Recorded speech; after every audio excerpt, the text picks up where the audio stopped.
Hi there and welcome to the June 2024 edition of my solar generation update and monthly stats video. What's been happening this month? Well, this month Octopus have actually merged my two accounts. I had a separate gas account with them and a separate electric account. Very confusing, but the gas account came from when Avro kind of went bust and my gas moved to them a few years ago. I didn't ask them to merge the accounts, but they did as things were getting a little bit confusing. So that's good in a way, but there's still a couple of things outstanding at the moment. My in-home display is still not working after I've had new kind of meters installed, so they still need to fix that. And the Octopus Home Mini that you may have seen me talk about in another video that came, that for some reason was tied to my gas account, which obviously no longer exists because they've moved my gas account to my electric account. So we need to sort out the Home Mini and get it back on the electric account somehow. So I've left that with them at the moment. But let's get on with the stats for the month. But before we get into the stats, let's just remind ourselves of my solar panel system. So 14 Jinko 390 watt panels, totaling 5.4 kilowatts, 10 on the south and 4 on the east, and a SolarEdge 4 kilowatt inverter. So that's the solar side. On the battery side, we've got the 3 kilowatt AC inverter and the 8 kilowatt Gen 1 Give Energy battery. And then of course I've got a few extra bits and bobs such as the MyEnergi Eddi heating the hot water, the Harvey and the Hub, and the Hypervolt EV charger. Right, so here we have the month of June. In total 766 kilowatt hours for the month. We'll compare that in a minute with last year's and the year before, but it's been okay. It's not been as many over 30 kilowatt hour days as there was last year. There were I counted about 16 days that went over 30 kilowatt hours last year in 2023, but by the looks of it we've got about 8 or 9 this year, so not as many, but not many low days. It looks like the worst day was probably the 1st of June on 15.34 kilowatt hours, and then funnily enough the 2nd of June was the best day, 36.5 kilowatt hours for the day, but then it didn't really get up to that level again until kind of towards the end of the month for a few days. So you can see there it was kind of ramping up through the middle of the month and getting better. Not a terrible month, but not record breaking for me at all. So for the average for the month, the average is 25.54 kilowatt hours per day. So compared to last year then, not as good. Last year was the best month ever in June for me in 2023, and it was 835 kilowatt hours. Now the year before in 2022 was 783. As I say, this month in June we did 766, so I know it's kind of still kind of just under 20 kilowatt hours difference, but the chart makes it look very, very similar. So at the beginning of the month I was a little bit worried in those first few days, but it has come up to a decent enough level and I'm quite happy with it. It's just that we're probably on a downward slope now coming into July, based on other kind of years, but you can see there in 2022 we had 785 and 783, so I mean we could have a better July, and we could be right up there again near the 800s, so we'll just have to wait and see. But then after that it does sort of start to go down, although I think I'm bucking the trend here. Look, on August, it was really weird that in August and 2022, June and July, very similar numbers, but not last year. We had a real peak in June and then it dipped in July and then came up a little bit in August. So we'll have to see what happens next month. So this is the MyEnergi account online, and for the month we used 165.6 kilowatt hours through the Eddi to heat the hot water. That's a mixture of daytime solar and overnight on cheap rate. And normally you'll see 2 spikes on here, one big spike, kind of a wide one here for overnight when we're charging the hot water up, and then smaller ones afterwards when the solar's just kind of topping it up after the morning showers. So I did manage to download the data from the MyEnergi website. You can download that as a CSV, and then as you can see from this pie chart, Basically it's very split this month. The daytime rate, or the daytime amount of power we used, was 84 kilowatt hours, where the nighttime was 81, compared to May, when we actually did less daytime charging and more overnight charging. So this is the Hypervolt EV dashboard online, and so for June, 316.921 kilowatt hours went in the cars. Slightly down on May because we weren't here for the last week.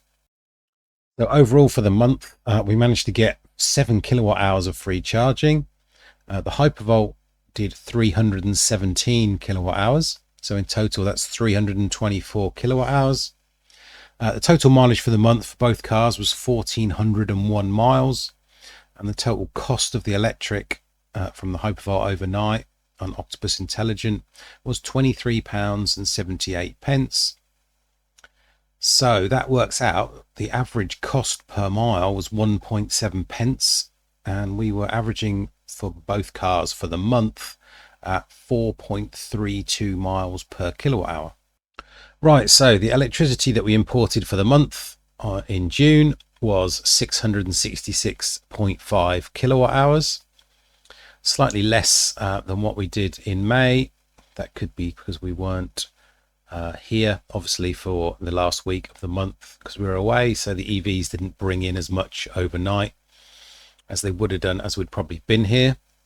So here's the overview for the month of June. Starting at June, we're sort of averaging 15 to 20 or more per kilowatt hours a day or overnight, mainly because depending on how much energy the EVs need. And you can tell there from the last week where it sort of dropped low, where I wasn't sort of discharging the battery at night as well, and we weren't charging EVs, where it dropped off in the last week of the month. That was a very spiky day there. My wife took my car a good few hundred miles and it needed a good top up when it was brought back. So next we've got the export for the month, 535.9 kilowatt hours. So for the export, this kind of pretty much mirrors what the generation was like. So the 1st of June was pretty bad, although the 2nd of June was really good. If you remember the beginning when I showed you the solar generation through the SolarEdge inverter. But otherwise, the export's been fairly consistent throughout the month. So I just wanted to show you this. This is from the MyEnergi dashboard for the battery. This is showing us how much of the battery power is, or how much is going out basically to the grid for the export. So in yellow, it's showing us how much has gone out to the grid from the solar, and the blue is the battery to the grid as well. So you can hopefully see there that we're actually exporting what we exported during the day, during the month from solar, and then what went out from the battery to the grid as well, which I do sort of towards the end of the evening, try and deplete the battery before I go to bed. Sometimes I do kind of forget and I don't quite empty out quite as much, but on average I'm kind of pushing out, I don't know, 2.78 there, 3.5, 3, so probably 3 sort of kilowatt hours extra going out times 15p, so 45 pence.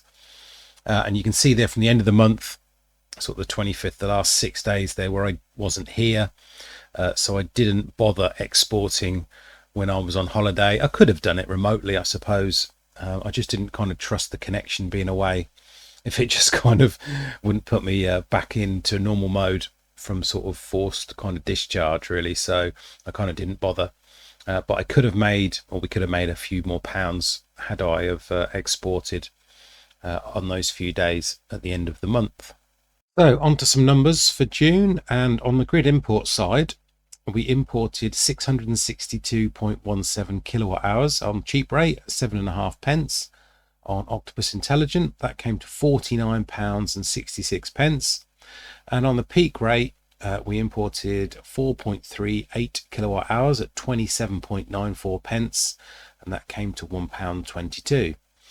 For the export, we're still on the 15p Octopus rate, and we exported 535 kilowatt hours in June, compared to May, which was 455 kilowatt hours. It turns out that the solar generation was 100 kilowatts or kilowatt hours more this month, and it just seems that we just exported all of that. That export came to £80.39. So for the gas from the 1st of June to the 30th of June, 30 days, we used barely nothing really. The boiler is not on at the moment. We're heating the hot water, as I say, by the Eddi and the solar and overnight. It was just used a little bit on the gas hob for a bit of cooking while I was away, just 2 kilowatt hours, and it equaled 13 pence. I'm still keeping an eye on the gas tracker price. The average price for the east of England was 4.52 pence per kilowatt hour for gas during the month of June, and I'll probably be moving to this come closer to the winter time. So standing charges, gas still 28.95 pence a day times 30 days, £8.69 in total, and the electric 47 pence a day times 30 days. That gives us £14.36 for the month. Overall then, 13 pence on the gas, £8.69 on the standing charge, gives us £8.82.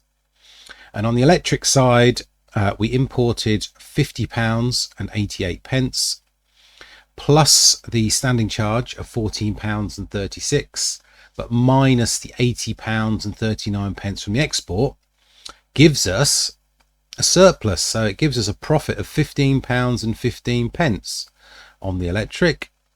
And just to tell you that of the £50.88 that we imported, £23.77 went in the EVs. So if we take the gas and the electric, then we made a surplus of, or profit of, £6.33 for the month. The main reason for that really was because we went away for the last week of June, so we didn't charge any EVs because we weren't here for the last week, and I think that is what allowed us to save that much money. So it was a nice little insight into what happens if you don't have EVs, and you could be in profit during the summer months. So that was the stats for the month. Thanks very much for watching. I hope you enjoyed the video. If you did, give us a like, and don't forget to subscribe to the channel if you're not a subscriber. Obviously leave your comments below to see how you got on with your system, as I'm very interested to see how other systems perform throughout the year. And thanks for watching, and I'll see you soon.